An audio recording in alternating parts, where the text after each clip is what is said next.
Hola, ¿qué tal, estimados galenos? Espero que se encuentren muy bien. El de hoy vamos a ver el tema de isquemia mesentérica, un tema bastante importante de cirugía, no porque sea tan preguntado en el examen nacional, sino más bien por la complejidad que puede llegar a tener, el mal desenlace que pueden llegar a tener algunos pacientes con este padecimiento y que la verdad son patologías de segundo o tercer nivel que muchas veces al médico general no le toca ver directamente. Entonces, este tipo de temas que son muy complejos, que son de segundo o tercer nivel, sí hay que saber lo mínimo, hay que saber lo indispensable para las preguntas que nos vayan a hacer.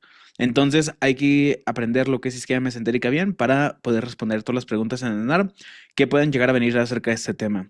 Entonces, empezando con lo que sea la definición, tenemos que es un padecimiento intestinal secundario a la interrupción o disminución del aporte sanguíneo. Básicamente, igual que cualquier otro tejido que se puede llegar a infartar, donde va a haber isquemia, que es básicamente lo que define a esta patología.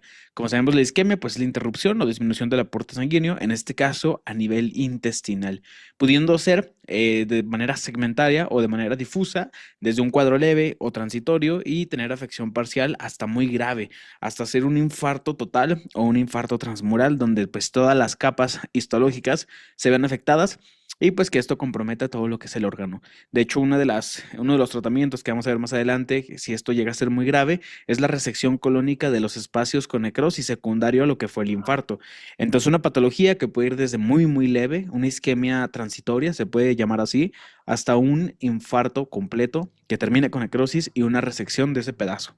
En cuanto a la epidemiología, tenemos que afecta principalmente a mayores de 60 años con predominio en el sexo masculino. Esto es súper importante y sobre todo con antecedentes cardíacos. Hay que recordar patologías que aumenten el riesgo de trombosis en este tipo de pacientes, por ejemplo, fibrilaciones auriculares. En cuanto a lo que sea la incidencia y la mortalidad, tenemos que tiene una mortalidad del 5% a nivel hospitalario, aunque vamos a ver más adelante que según la variable puede llegar a cambiar esta mortalidad, porque es muy diferente tener colitis isquémica a tener una enfermedad aguda a nivel de los mesenterios. En cuanto a lo que es la incidencia, tenemos que se presenta en uno de cada 1000 ingresos hospitalarios. La verdad es que no es muy frecuente, pero sí hay que tenerlo en consideración cuando presente un paciente la clínica que va a ser sugestiva acerca de esta patología. Vámonos a los factores de riesgo donde vamos a encontrar principalmente estos 5 cuadritos que son bastante importantes. Los estados protrombóticos, como por ejemplo los anticonceptivos, neoplasias, embarazo, patologías que generan trombofilias, como por ejemplo puede ser el síndrome de anticuerpos antifosfolipídicos. Y súper importante, y aquí remarcando lo que son las neoplasias, hay que recordar que toda patología oncológica va a causar inflamación y esto va a llevar a mayor riesgo de trombosis. Entonces hay que tener mucho cuidado con estos pacientes que pueden llegar a desarrollar más émbolos y pues con esto pues llegar a interrumpir el flujo a nivel sanguíneo, en este caso de las arterias mesentéricas. Trastornos inflamatorios como la sepsis, las pancreatitis, las peritonitis, las enfermedades inflamatorias intestinales, llámese lo que es el Crohn o el CUSI, diverticulitis, también aumentan lo que es el riesgo. Ahorita vamos a mencionar algo muy importante acerca de la sepsis y la deshidratación que tienen que ver mucho con lo que es esta patología. Trastornos hematológicos como por ejemplo la polisistemia vera, la trombocitosis idiopática, que a final de cuentas todas estas van a coincidir en la elevación de riesgo para que se pueda llegar a trombosar lo que es un vaso y pues finalmente interrumpir la circulación. Estados posquirúrgicos, después de una cirugía abdominal, esplenectomías, básicamente cualquier cosa que aumente la inflamación a nivel regional abdominal. Otras que también se han asociado, trauma contuso abdomen, cirrosis e hipertensión portal, que también aumenta lo que es el riesgo. Algo importante y que aquí recomienda lo que es la GPC, que lo pone como un punto de buena práctica, nos dice que todos los pacientes que vayan a ser sometidos a un procedimiento quirúrgico deben estar previamente anticoagulados, esta anticoagulación profiláctica que ya conocemos. Esto es muy importante porque a final de cuentas evita lo que son estos desenlaces malos que son consecuencias de no poner este tipo de medicamentos como las heparinas. También pacientes que tienen estados protrombóticos, imaginemos pacientes con cáncer, pacientes embarazadas, que obviamente según la indicación se les tiene que ir dejando lo que es medidas antitrombosis. En cuanto a lo que son las arritmias, también recordarlo, ya que ese tipo de pacientes tienen mayor riesgo. Entonces, todo paciente que tenga dolor abdominal, que además de esto, pues tenga como antecedente que padezca arritmias, un infarto al miocardio reciente, se debe descartar siempre lo que es isquemia intestinal aguda. Hay que recordar que la fibrilación auricular no solamente va a aumentar el riesgo de BC por lo que es estos émbolos cardiogénicos, sino que también estos émbolos se pueden llegar a ir a la circulación intestinal, a las arterias mesentéricas, y esto pues producir la interrupción de la circulación y traer estos desenlaces malos. Entonces hay que buscar todos estos factores de riesgo en el caso clínico para poder identificar rápido las preguntas que nos estén haciendo. Esta diapositiva es bastante importante ya que nos habla de las variantes de la isquemia intestinal, lo cual es de las cosas que tenemos que tener en mente al discernir un caso sobre lo que es isquemia intestinal. Hay tres tipos que nos marca la GPC: la colitis isquémica, que es la variante más frecuente; la isquemia mesentérica crónica, que esta tiene algo especial que ahorita lo vamos a mencionar; y tenemos lo que sea la isquemia mesentérica aguda. Empezando con la más frecuente, que es la colitis isquémica, en donde vamos a tener que es la variante más frecuente. 50% de todos los casos de isquemia intestinal corresponden a esta, y hay que pensar que se produce en pacientes que tienen choque, básicamente un estado de hipoperfusión generalizado, insuficiencia cardíaca, pacientes con deshidratación, fármacos vasoconstrictores que obviamente pueden llegar a comprometer la irrigación del intestino y poder llegar a producir esto. Eso es muy importante porque por lo general este tipo de pacientes pues va a tener lo que es salida de sangre a la región anal. Esto es bastante importante, es la causa más frecuente. Ahorita más adelante vamos a ver que incluso se diagnostica muy diferente a lo que son las otras variantes. En cuanto a lo que es la isquemia mesentérica crónica, son episodios transitorios repetitivos de flujo sanguíneo intestinal inadecuado. Esto es bien importante también porque los pacientes tienen algo que se le llama angina intestinal. O sea, básicamente aparece dolor transitoriamente en estos pacientes y es secundario a lo que es la aterosclerosis de vasos mesentéricos. Su mortalidad es del 10%, es la variante menos frecuente, y clásicamente aquí nos van a poner un dato pivote bien importante, que es que los pacientes tienen pavor a comer. Ahorita más adelante que veamos la clínica vamos a especificar esto más a detalle. En cuanto a lo que es la isquemia mesentérica aguda, tenemos que es secundario a émbolos, trombosis arterial o venosa, vasoconstricción secundaria a bajo gasto, que esto también pues es algo bastante importante. 70% de las veces la isquemia mesentérica aguda se presenta como trombosis o embolia de la arteria mesentérica superior. Entonces, si nos llegan a preguntar la arteria más comprometida en este tipo de patologías, la respuesta correcta sería la trombosis o la embolia de la arteria mesentérica superior, sabiendo que esta pues es una rama directa de lo que es la aorta y su mortalidad es súper alta. A comparación de la colitis isquémica y a comparación de la isquemia mesentérica crónica, su mortalidad llega hasta el 71%. Este tipo de pacientes les va a ir muy mal y generalmente van a ser los pacientes que se van a asociar al antecedente fibrilación auricular. Hicieron un trombo, ese trombo se fue de las aurículas que estaban fibrilando hacia lo que es el intestino, y se interrumpió la circulación y en eso apareció lo que es un área de infarto transmural a nivel intestinal. Entonces eso es bastante importante y hay que recordarlo. En cuanto a lo que sea la clínica, tenemos la isquemia intestinal aguda, donde ya habíamos comentado que es un dolor paroxístico desproporcionado, donde el paciente tiene el dolor así rápido, en agudo, ¿vale? Como su nombre lo dice, es un dolor paroxístico. La isquemia mesentérica crónica, donde hay fagofobia, o sea, básicamente dolor postpandreal a nivel abdominal. Esto obviamente va a ocasionar rechazo a lo que es la comida porque el paciente pues va a saber que come y pues que tiene este dolor característico postpandreal. La colitis isquémica, esto me llama mucho la atención porque nos dice que puede ir desde leve a moderado, pero lo que lo va a caracterizar definitivamente es la diarrea con sangrado. Entonces, todo paciente con diarrea con sangrado, uno de los diagnósticos diferenciales que hay que buscar es esta, la colitis isquémica. Bien importante porque vamos a ver que uno de los métodos diagnósticos para poder llegar al diagnóstico de colitis isquémica es a través de la colonoscopia.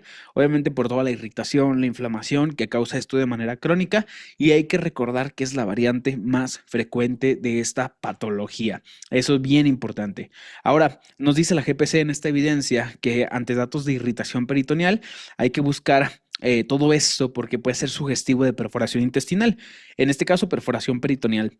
Datos de distensión abdominal, resistencia muscular, datos sistémicos de inestabilidad hemodinámica. Creo que esto nos queda muy claro y esto es muy importante porque el tener perforación peritoneal aumenta muchísimo lo que sería el riesgo, la mortalidad del paciente, pues de llegar a morir en este caso. Entonces, esto es súper importante. Hay que recordar que un paciente con datos ya incluso de inestabilidad hemodinámica es un paciente que ya no solo tiene una propia isquemia intestinal aguda, una mesentérica crónica o una colitis isquémica, sino que está cayendo en otro extremo que todavía es más grave y que claro que se puede llegar a presentar en cualquier paciente. En cuanto a lo que es el diagnóstico, tenemos a nivel laboratorial que van a elevar lo que son los leucocitos.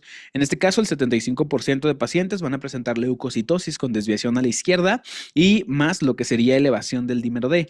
La elevación del dímero D es bien importante aquí porque como ustedes ya lo han visto aquí atrás y lo vieron en la GPC, pues es una patología que se va a presentar gracias a la trombosis o a la embolia. Y hay que recordar que el dímero D pues es un producto degenerativo después de la fibrinólisis. Entonces, esto es bastante importante recordar, ya que siempre se va a mantener elevado lo que es el dímero D en ese tipo de patologías donde lo que lo caracteriza, la gran mayoría de casos, es la embolia o la trombosis. La fosfatasa alcalina también se va a elevar, la lactato deshidrogenasa también se va a elevar, la amilasa, esto es bien importante. Hay que recordar que tanto la amilasa como la lipasa son producidas por el páncreas, pero la amilasa es muy poco sensible a comparación de la lipasa, que sí se ocupa más para el diagnóstico de pancreatitis. La amilasa se puede elevar con procesos inflamatorios intestinales, entonces hay que recordar, la amilasa se puede llegar a elevar en estos casos y no necesariamente pues hablarnos de una pancreatitis, porque cuando hablemos de pancreatitis vamos a ver que la lipasa tiene mayor sensibilidad para el diagnóstico de aquella patología. También en la gasometría podemos encontrar acidosis láctica y esta acidosis láctica nos va a hacer referencia a que hay necrosis intestinal. Esto obviamente porque esas células que están muriendo están teniendo un cambio de metabolismo que pues es sucedido por la falta de oxígeno. Hay que recordar que normalmente el oxígeno va a proporcionar la herramienta básica para poder entrar al ciclo de Krebs, hacer la famosa respiración celular a nivel de la mitocondria y pues obviamente ante falta de oxígeno, ante falta de riesgo sanguíneo, pues va a existir un cambio de esta respiración de tipo aeróbica a una anaeróbica, donde obviamente lo que se va a utilizar en este caso es el lactato, ¿no? Y por eso se eleva también lo que es la lactato deshidrogenasa. En cuanto a lo que son estudios de imagen, tenemos la radiografía, que aquí esto es bastante importante. Son de los datos que a lo mejor uno como médico general no conoce muy en abundancia, porque no es algo que pues nos toque ver diario en lo que es la clínica, pero esto se me hace pues bastante importante mencionarlo. Los datos más sugestivos que se encuentran en un paciente a través de una radiografía para identificar una isquemia mesentérica son las asas distendidas más la visión de impresiones dactilares. Esto es súper importante. Si nos hablan de impresiones dactilares a nivel intestinal, hay que pensar inmediatamente en que nos están preguntando lo que sería una isquemia mesentérica. Otra cosa importante es que la radiografía puede ser normal, pero es importante esto, a pesar de que la radiografía es normal, no descarta lo que es la patología. Además de esto, pues nos ayuda a excluir una perforación o una oclusión intestinal, que bueno, en este caso, la radiografía en una perforación o una oclusión tiene mucho mayor sensibilidad para poder diagnosticar estos diagnósticos diferenciales. Y fíjense algo raro, el ultrasonido abdominal no es considerado como herramienta diagnóstica, entonces no hay que usarlo en este caso. Recuerden que la radiografía puede llegar a ser normal, no significa que excluya el diagnóstico y podemos buscar lo que son diagnósticos diferenciales. Hay que recordar en radiografía, asas dilatadas más impresiones dactilares nos hablan en este caso de lo que sería una isquemia mesentérica, como aquí lo vemos, ¿no? Incluso de este lado podemos ver las impresiones dactilares que también se ven en esta radiografía de acá, aunque siento que sería súper difícil poder identificar directamente con una sola radiografía isquemia mesentérica, ha de estar muy perro poder hacer eso. En cuanto a lo que son esos otros estudios que tienen mucha mayor sensibilidad, encontramos la tomografía computarizada, que lo que nos dice la GPC es que todo paciente con dolor abdominal con antecedente de trombosis venosa profunda o estados de hipercoagulabilidad se les sugiere realizar una TAC abdominal. Esto obviamente por el riesgo más alto que pueden llegar a tener y más con ese antecedente. La tomografía helicoidal, esto es importante, es el estudio de elección, como aquí bien lo menciona esta evidencia, es considerada como el estudio de elección. Tiene una sensibilidad del 96%, aunque aquí es bien importante, en esta patología tenemos un estudio de elección y tenemos un estándar de oro. El de elección es la tomografía helicoidal, el estándar de oro es la angiografía convencional. Por aquí lo menciona, el estándar de oro, gold standard o estudio de elección para el diagnóstico para la isquemia intestinal es la angiografía convencional. Aquí la verdad es que se contradice un poco lo que es la GPC porque tanto nos pone la tomografía helicoidal como lo que es la angiografía. Si nos preguntan qué vamos a poner a la angiografía convencional como el estándar de oro, el más importante de todos. Obviamente, no a todos los pacientes se les va a poder realizar lo que es una angiografía convencional, como es esto que estamos viendo acá arriba. ¿A qué pacientes se les va a realizar? seleccionar pacientes con sospecha de isquemia intestinal no oclusiva, que en este caso pues no respondan a lo que es el tratamiento, y pacientes con isquemia mesentérica crónica donde los demás estudios no sean concluyentes. O sea, básicamente, tanto con la tomografía, con la radiografía, con los demás estudios, no encontramos nada. Entonces, en este caso, hay que hacerle una angiografía para búsqueda más profunda de lo que sería datos oclusivos a nivel arterial en las arterias mesentéricas. La colonoscopía o el colon por enema, aquí algo muy importante, se usa solamente para la colitis isquémica. Entonces, está indicada para los casos de colitis isquémica, es el diagnóstico por excelencia de la colitis isquémica. Entonces, esto es súper importante, hay que tenerlo bien en claro, ¿vale? Una cosa es para el diagnóstico de colitis isquémica, que el diagnóstico sea con colonoscopía o el colon por enema, y la angiografía para lo que es la isquemia mesentérica, llámese aguda o llámese crónica, ¿vale? Que son tres tipos de variantes distintas. En el tratamiento vamos a tener tres pilares iniciales. El primero, siempre como cualquier patología aguda, la estabilización hemodinámica, o sea, tener parámetros hemodinámicos en regla, que el paciente, digamos, se encuentre en un estado donde podamos decir que está estable, ¿vale? Además de esto, hay que darle antibioterapia para evitar la translocación bacteriana. La GPC nos establece que hay que cubrir gram negativos y anaerobios. Esto obviamente por la flora intestinal, que la cual puede llegar a tener esta translocación bacteriana o también conocida como disbiosis bacteriana, ¿vale? La papaverina, este es un medicamento que seguramente no hemos escuchado mucho en la carrera de medicina y es porque es un medicamento raro.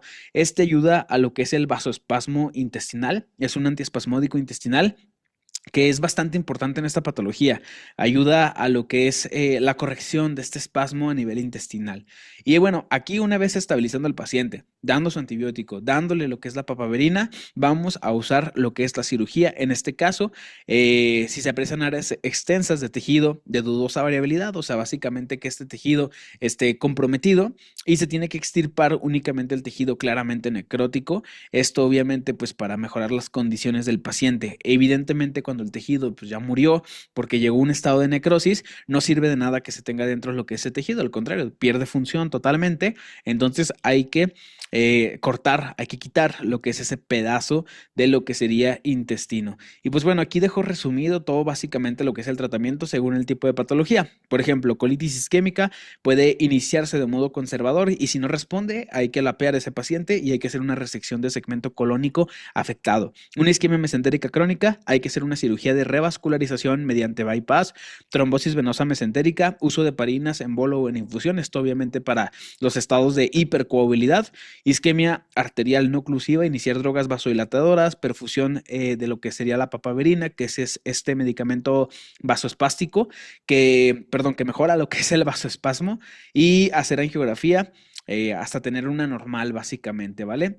Esa papaverina hay que dejarla hasta 24 horas después de tener una angiografía normal. Trombosis arterial, hay que meter a la parotomía a ese paciente, hacer revascularización, básicamente resección de tejido necrótico. Esto es algo que pocas veces van a preguntar en lo que es un examen nacional. Si algo hay que acordarnos es de estas tres cosas y de la cuestión quirúrgica. No es una patología donde ocupemos profundizar demasiado. ¿Por qué? Porque en cuestión del tratamiento siempre va a ser segundo o tercer nivel.